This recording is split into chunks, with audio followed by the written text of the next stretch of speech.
dyan mo sa tungas dagat ba o mo ito yung tulay sa liluan mga boys. Kaya tayo ka po sa dira kay ilang mo sa tulay kasi nindot siya kita na no. Imagine na naka sa tunga sa dagat naglakaw na alam na kita diri mga boys. Mura siya ganun sa pier pero ya, grabe kay ka-clear diri ang dagat mga boys. Way nakanindot sa liluan Southern Leyte. Maong ako ninyo mga turista mo gusto mo mulaag musuroy. Nindot yun ni diri. Ang diri sa liluan daghan man mga beach resorts diri. Na dito sa Mulo-Pulo sa Kuan Paraiso. Daghang mga beach resorts diri kanang Crescent yan na mga white beach gina siya ba. Ya, grabe ka clear, crystal clear water gid.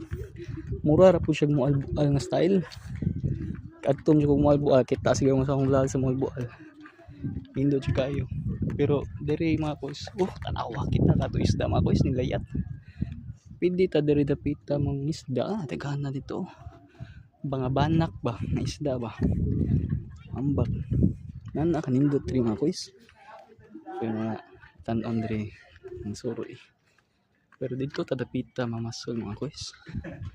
Okay, ganahan ko dito gamlang gamay ba. Na dirita mo pisto katong mga gamit. Pero ako sa ipakita ninyo ang kanindot diri mga boys.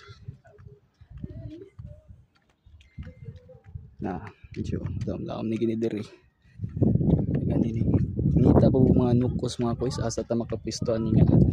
Sure din nga ni nukos. So, muna ito mga boys. Kita na nato sa kanindot diri sa itong lugar. Yung taligsik na pagbalik.